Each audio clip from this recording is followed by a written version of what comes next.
Welcome back. This is the fourth chapter of lecture 3, and in this chapter we will talk about the EEG signal.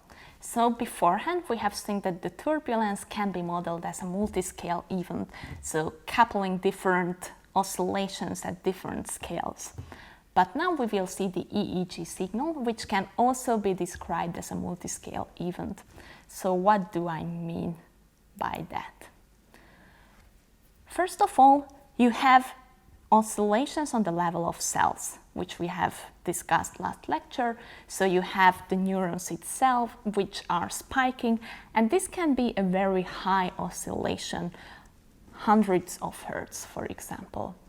But if you are going farther and farther away from the cells themselves, and then you reach the scalp, so the EEG signal, then you will be able you will see that there was something big change there. So from this high frequency oscillation, you got to the alpha rhythm or delta rhythm and so on. So what is happening in between, and how could we model all these differences, how they are happening? There are a lot of things going on in your brain when you are analyzing these signals. So you have the individual cells, and you have different interactions between the neurons. You have inhibition and excitation. So one neuron can block the signal from the other or enhance it. Then you have filtering of the signals because they are going through tissue and so on. You have propagation, so signal is getting from one point of your brain to the other to have some connection between different brain parts. You have very strong local connections, so within a small area there are a lot of neurons working together. You have, which will lead us to the small world concept in the end of this chapter. So first of all, let's see the level of these individual cells. So here you can see spiking. You can see many spiking events in one given section of this signal. This can be as high as 300 Hertz, for example, and here you can see a model of that one. So this will be very important in processing signals, in processing data on the level of your cells. So what is happening with these high frequency changes through your brain, through propagation? So you have the cell membrane, but as we have seen before, the membrane itself can be described as a capacitor. And you might remember from physics or any electrical courses that a capacitor can act as a low-pass filter. And this is what is happening here. The membrane itself will not let through very fast changes, so only slow changes will get through this membrane. So the membrane itself can be written as a low-pass filter. Then you have also a high-pass filtering effect on the level of the membrane, because as we have discussed before, you have these funny currents, so these sub-level activities of different currents, which will act as high-pass filter because they will let you faster changes, but they will not let through slow changes. Then if we go further, then we have the tissue itself. So you have all this tissue in your brain, and these high frequencies should get past it.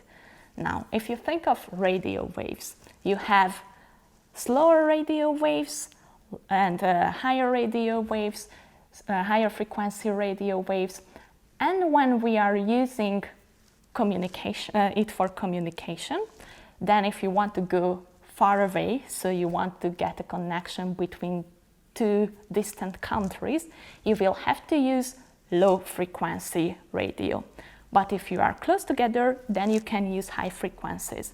This is the same with a router in your house. So, for example, my router can communicate on two different channels, two different frequencies, and the higher frequency can be seen only in a smaller area compared to the low frequency range. This is the same for these signals in your brain. So a low frequency can go farther in your brain. This can pass through easier, while high frequencies, like the chattering of the cells, so that very fast spiking event, cannot get through. So you will not be able to measure on your scalp this 300 Hertz because the tissue is absorbing this high frequency signal. Then the fourth form of filtering is during the propagation itself. Here you can see still the tissue itself, how it is damped, on how the different frequencies are damped. And the fourth form of filtering is through synapses, and this will be a high-pass filter. So here, low changes will not get the synaptic gap into motion, so there will be no signaling between the two neurons if there is only something very slow even going on. So you need a higher oscillation to get this signal through. So this will be also a high-pass filter. Now, let's see this coupling on the level of EEG signals. So you have different cells and they can interact with each other. So you have this red and blue cell, and you can see how will they fire, how they will spike with each other if you have inhibition and excitation, or excitation between the two cells. Here you see those denoted by different endings. And what if they are directly connected? If they are directly connected, so there is ions flowing right from one of them to the other, then they will act the same. So there is no slow changes going on between the two neurons. They are exchanging these ions right away, so they will work as one. But with inhibition and exhibition on the two different cells, you see that they will react with each other a bit differently. So here they are happening at the same rate, but here the blue cell has a slightly lower frequency than the red one, but still the overall event is happening on the same level. While here with this inhibition, you see that they are working together, but with some time delay. So there is a phase shift between the two cells. So what to remember is that we can couple these cells together, have these differential equations, systems of differential equations, and the output will be somewhat superposed. This is what you can see here.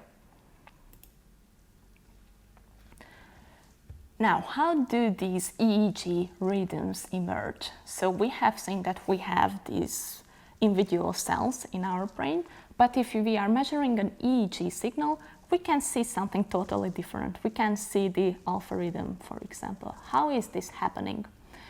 So actually, this is what is called local synchrony. So you have many different individual oscillators, and for some reason, they will start to work together. But what do we have to have for such a phenomenon? So for this one, you need connections between these cells. So you need this coupling between the different cells. And in a given population of cells, you need a threshold of connection to reach this synchrony. So if they are connected to each other, as we have seen before with this inhibition and excitation, then slowly, or not so slowly, they will start to work together because of these superimposition of all the different oscillations. And what we have to remember, that we have to have a given threshold of number of connections in order to have this synchrony.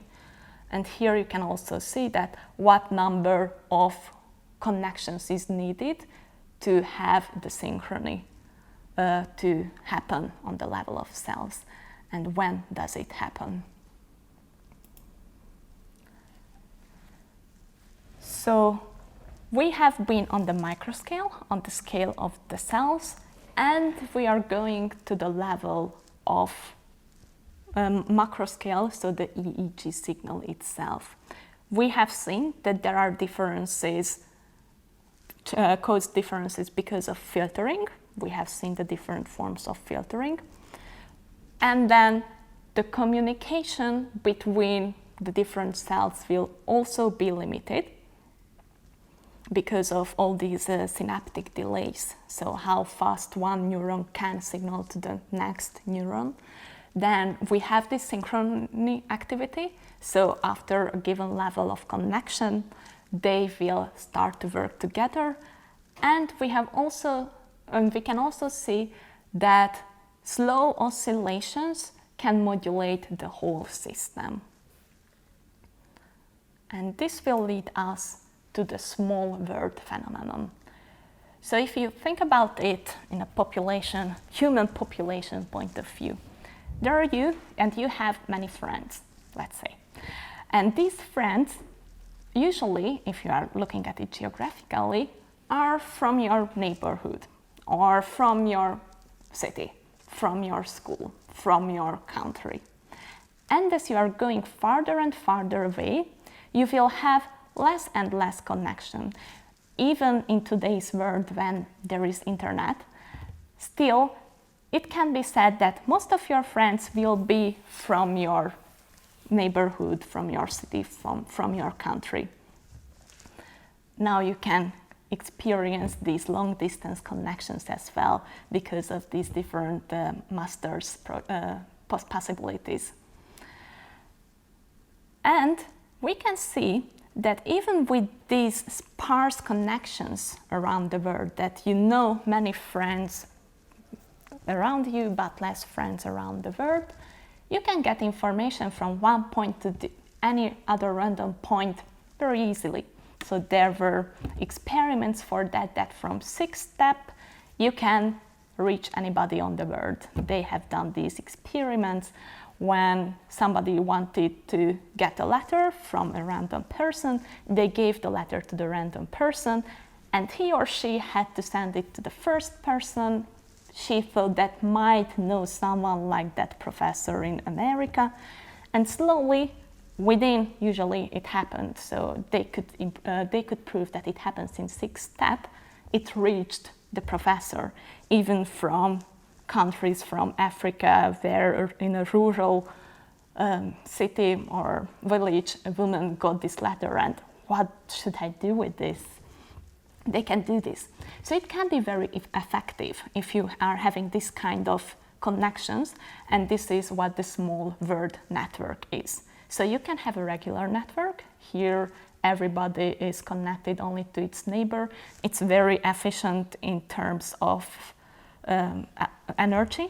So everyone is using only these small term connections, only local connections, but it's very energy consuming to get information from one point of the network to the other.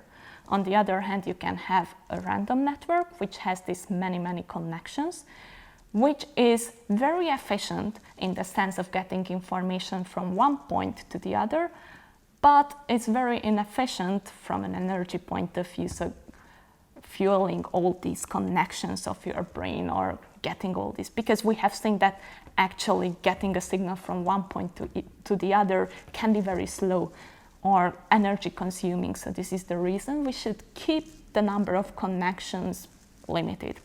And this is what the optimal solution is, a small word network, and this is what is happening in your brain. And here you can also see that what is happening with a small number of connections, that you will have no output oscillation. So all these cells are not working together. There is no synchrony. But if you reach a number of connections and you have local and long-term connections, so a small word structure, then it will start to work together, start to oscillate. So it's like getting that information from one point to the other to have this synchrony, this working together. And why is it good for us? So what do we use all these rhythms for? We have seen before what the different rhythms are, but what can they be used for? So for example, if you are sleeping and you are living next to a street and there are a lot of traffic going on that street, then after a while your brain will learn to filter this sound out. So this rhythm, this EEG rhythm, as a given oscillation of the brain, can be used to get rid of this noise, so you won't be bothered by it. Then you can use it for coordination, that what is happening in what time. Then you can combine information which you have learned. So they are actually very useful in very different cases. And just here you can see a propagation of these signals. This is an actual measurement from all the different electrodes on the brain, and you can see how they are damped. So because of all the tissue they are going through and the other damping factors, filtering factors we have seen before, you can see how this amplitude is getting lower and lower. Thank you for your attention. This was the 4th chapter of this lecture. Take the quiz below and then you are good to go.